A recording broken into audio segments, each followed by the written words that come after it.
Today on Eagle Nation News, Reece highlights prosperous student Madison Raymenka. What was her journey like on the famous TV show The Voice?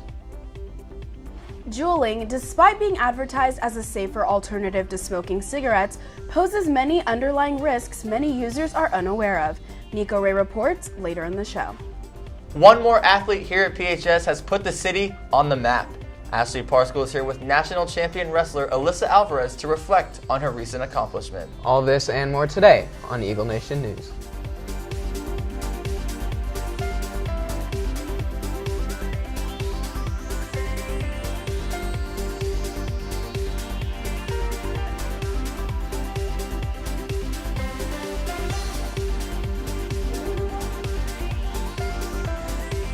Live from Prosper, Texas, this is Eagle Nation News. Good afternoon, Prosper High School. Today is Tuesday, March 27th. I'm Jake Fine. I'm Sola Cantai. And I'm Brandon Bonaparte. We start today's show with news on the death of a civil rights icon. Sola? Thank you, Jake. Linda Brown, who was at the center of the landmark Brown versus Board of Education Supreme Court decision, has died. Brown was not allowed to attend an all-white high school in her neighborhood, leading to the overturning of the Plessy v. Ferguson separate but equal doctrine. Brown was 75. This past Saturday, TJ Maxx in Prosper opened its doors to the public for the first time. TJ Maxx is a department store meant to sell merchandise at generally lower prices than other similar clothing retailers. This TJ Maxx is located off Preston in the same plaza as Texas Roadhouse and Whataburger. Now we send it over to Reece, who sits down with Madison Raymenka to discuss her experience on the singing show, The Voice. I auditioned for The Voice twice, and the most recent time was in February. Me and my dad went to Houston, and we went to the arena down there, and there was a long day of waiting, a lot of multiple check-in points, and then finally being seated in the arena and waiting for the moment to go into the room with 10 other people to audition. And it was a really long day. I met a lot of really cool people. And so finally, whenever it was time to go into the audition room, everyone started getting really scared and nervous, and we were listening to the people before us. So it was kind of incredible to have that experience, especially twice. And this time I was by myself, so it was really scary being alone in a situation like that. But it was honestly incredible. It was so much fun. And going into the audition room, everyone finally got loose and was ready. Very exciting and a proud moment as a father.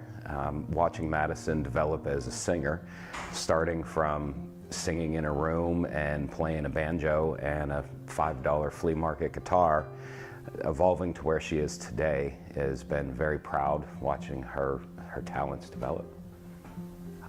I think that her musical talent is far greater than you can determine in a 30-second clip of her singing. To truly listen to Ray sing and show the emotion and the depthness of her talent is truly when you'll see how good she is. In 30 seconds, you're only scratching the surface of how much there is when she begins singing. We just had a really good time, and it was a really, really good experience, and I'm definitely gonna go again. I'm not gonna let this one stop me, and I'm gonna keep trying and keep pursuing something that I love. Thank you, Reece. When we come back, Nico Ray discusses the dangers of juuling.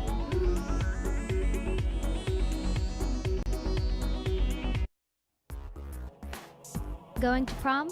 The last day to buy tickets is this Sunday, April 1st. The link to purchase tickets can be found under the announcements section of the PHS webpage.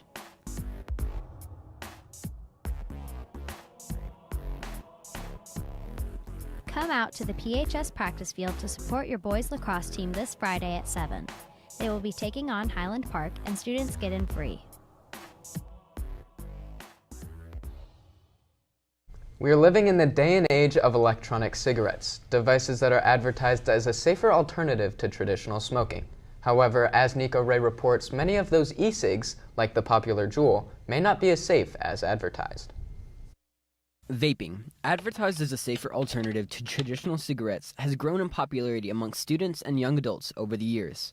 One of the most popular devices for vaping is the Juul, and along with every other form of vaping out there, they're posed with the similar question: are Juuls truly safe?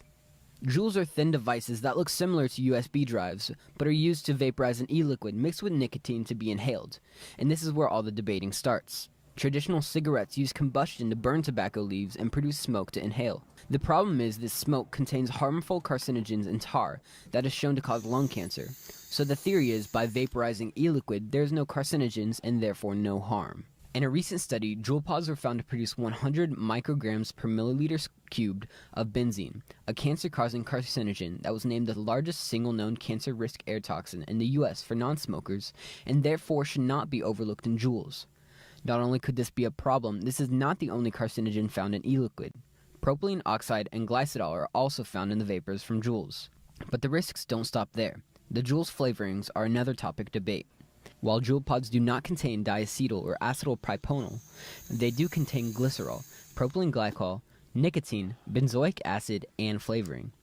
All of these chemicals are known to be a risk, and one ingredient that could be the most dangerous is often overlooked: the flavoring.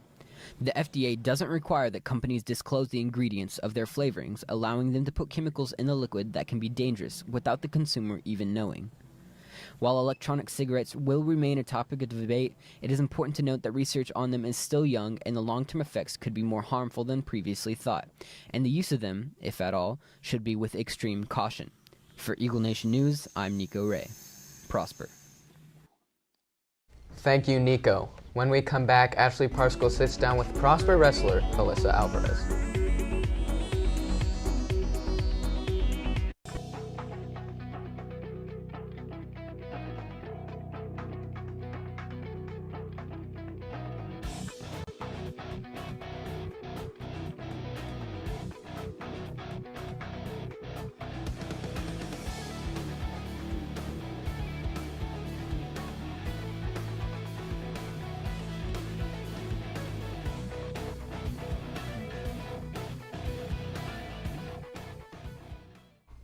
Now we send it over to Ashley Parscale, who joins us in studio with National Wrestling Champion Alissa Alvarez.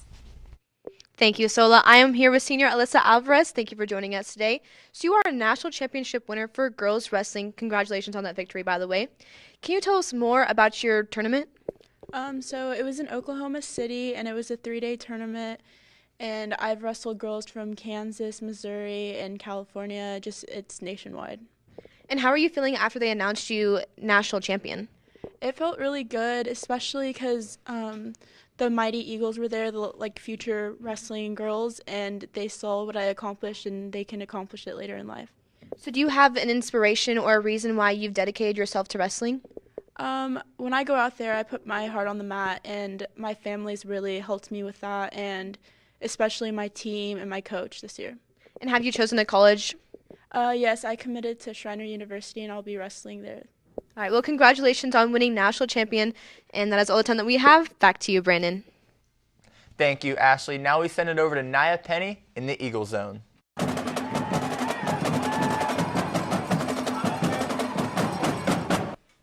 Thank you, Brandon. Last night, the baseball and softball teams competed. The baseball team played Newman Smith and won 12-2. The softball team played Lake Dallas, winning 14-3. That's all I have for you today. I'm Nia Penny reporting from the Eagle Zone. Thank you, Nia. Now let's take a look at the meetings for this week. Eagle Stage Crew meets today during Eagle Time in room 1168G. FCA meets today during Eagle Time room 2223. And Genders and Sexualities Alliance meets today at 4 p.m. in room 2233. Here are the rest of the meetings for this week. That's going to do it for our show today. For Eagle Nation News, I'm Sola Cantai. I'm Brandon Bonaparte. And I'm Jake Fine. Live long and prosper.